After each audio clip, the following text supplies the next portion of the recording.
দর্শক, চট্টগ্রাম অডিশনের আজ দ্বিতীয় দিন। যথারীতি আমাদের প্রতিযোগীরা চলে এসেছেন ভেন্যুতে। প্রত্যেকের লক্ষ্য একটাই, সবাই হতে চায় সেরা রাঁধুনি। তবে জার্নিটা এত সোজা না দর্শক। আসলে আজকে তাদের জন্য দরজা খুলছে, যারা আসলে এই দরজা দিয়ে প্রবেশ করবেন, চলে যাবেন আমাদের ঢাকার গ্র্যান্ড অডিশনে। কে আসলে যাচ্ছেন আমরা এখনো জানি না দর্শক, সেটা সময় বলে দিবে। তবে এই মুহূর্তে আমি কথা বলতে চাই প্রতিযোগীদের সঙ্গে, জানতে চাই তাদের মনের ভেতরে এই মুহূর্তে কি চলছে। আপনার রেসিপি কি? আমার রেসিপি নাম হচ্ছে চট্টগ্রামের ঐতিহ্যবাহী একটা রান্না, কোয়াবের মাংসের ঝুরি। এর বাইরে কোনো ডেজার্ট আইটেম কিংবা বেকিং কোনো আইটেম এনেছেন? ডেজার্টও এনেছি আজকে জাজদের সামনে দেওয়ার জন্য। এটা হচ্ছে ব্রাউনি, ফাজি ব্রাউনি। কতটুকু টেনশনে রয়েছেন, কতটুকু নার্ভাস এবং সেই সাথে আত্মবিশ্বাসী কতটা? ফার্স্ট টাইম আমি এসেছি, তাও আবার কক্সবাজার থেকে। তো আত্মবিশ্বাস অনেকটা, খুব কনফিডেন্স যে ভালো কিছুই হবে। শুভকামনা। Thank you. এবারে কি প্রথমবার আসা?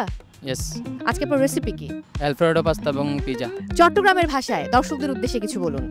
আয় ওনারা সিটিংকে পোয়া আল্লাহ দোয়া করবেন আজ যাতে সেরা রাধুনির মঞ্চ যায় কি নিজের প্রমাণ করতে পারে এবং চিটাঙ্গরে বিশ্বের দরবার মধ্যে কি একখান স্থান দিতে পারে। সাত গাইয়া ফোয়া মাটিত পড়লে লোয়া, এই কথা দর্শক আমরা সবাই জানি। কথা বলবো আরো একজন প্রতিযোগীর সঙ্গে। সম্ভবত দ্বিতীয়বারের মতো এসেছেন আপনি, রাইট? জি। আজকে কি টেনশনটা আরো বেশি হচ্ছে যে একবার তো ফিরে যেতে হয়েছে? অনেক টেনশন হচ্ছে। কথা একদমই বলছেন না, কি কারণ টেনশনে? আমার মনে হয় এত টেনশনে থাকলে চলবে না, কারণ খাবারের সঙ্গে সঙ্গে আপনার প্রেজেন্টেশনের সঙ্গে সঙ্গে আমাদের বিজ্ঞ বিচারকেরা কিন্তু আপনার আত্মবিশ্বাসটাও দেখবেন। So no tension, just chill, ওকে?